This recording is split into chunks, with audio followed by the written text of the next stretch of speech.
একটি বখাটে ছেলে একটি মেয়েকে ভালোবাসতো, কিন্তু মেয়েটি পর্দা করত।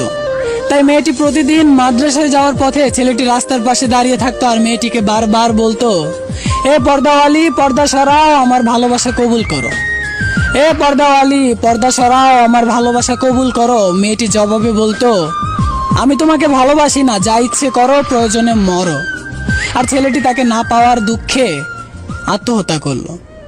মেয়েটি যখন প্রতিদিন রাস্তা দিয়ে যেত কিন্তু ছেলেটিকে আর দেখতে না পেয়ে রাস্তার পাশে চাচাকে জিজ্ঞাসা করলো, এ চাচা, এখানে একটি ছেলে দাঁড়িয়ে থাকতো, ছেলেটি আজ কোথায়? চাচা জবাবে বলল, মা, ছেলেটা তো তোমাকে না পাওয়ার কষ্টে আত্মহত্যা করেছে। তাই মেয়েটি কবরের পাশে গিয়ে কান্না করতে করতে বলল, এই ছেলে, আমি তোমাকে ভালোবাসি, পর্দা সরিয়ে দিয়েছি। ছেলেটি কোনো জবাব না দেওয়াতে মেয়েটি আল্লাহর কাছে কান্না করতে করতে বলল, এ আল্লাহ, এ তোমার কেমন বিচার?